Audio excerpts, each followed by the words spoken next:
क्या नेहा ने वाकई एक्सपोज कर दिया है अमाल मलिक को?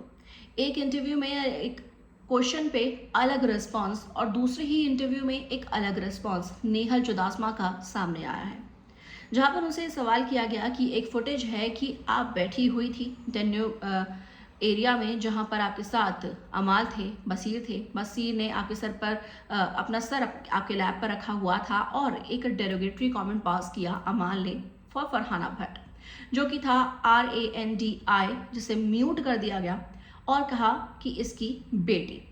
अब ये सभी ने एपिसोड के अंदर देखा, वर्ड को म्यूट किया गया, जिसके बाद बाहर कुछ लोगों ने इसे डिकोड करने की कोशिश की कि वो वर्ड क्या है। तो क्या आप हमें ये क्लियर कर पाएंगी कि उन्होंने इसी शब्द का इस्तेमाल किया था या फिर किसी और शब्द का?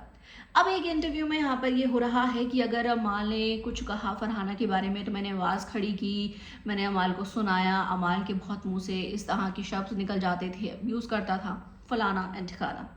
वहीं दूसरे इंटरव्यू में ये नज़र आ रहा है कि अगर ऐसा हुआ होता तो आपने मेरा कोई इशारा देखा होता या मेरी आवाज़ सुनी होती कि मैं अमाल को इस बारे में सुना रही हूँ, क्योंकि मैं इस तरह के शब्दों का इस्तेमाल होते हुए अपनी दोस्त के लिए नहीं सुन सकती थी। अब ऐसे में दोनों इंटरव्यू में एक ही तरह के सवाल, लेकिन दोनों अलग अलग आंसर।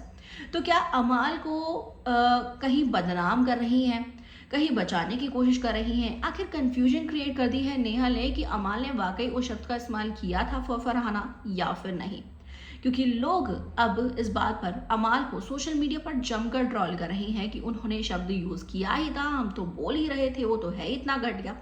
वहीं दूसरी इंटरव्यू में नेहल की इस बात ने उन लोगों को भी कंफ्यूज कर दिया कि बहन कहना क्या चाहती हो, क्लियर तो कर दो। लेकिन आपका इस बारे में क्या कहना है? आपको क्या लगता है अमाल वाकई इस शब्द का इस्तेमाल कर चुके हैं फरहाना? और अगर उन्होंने किया भी तो पास बैठे किसी ने उनके ऊपर कोई सवाल खड़ा नहीं किया? ऐसा कैसे पॉसिबल था? कमेंट करके हमें ज़रूर लिखकर बताइएगा। वीडियो को लाइक और चैनल को सब्सक्राइब किए बिना बिल्कुल भी ना जाएं।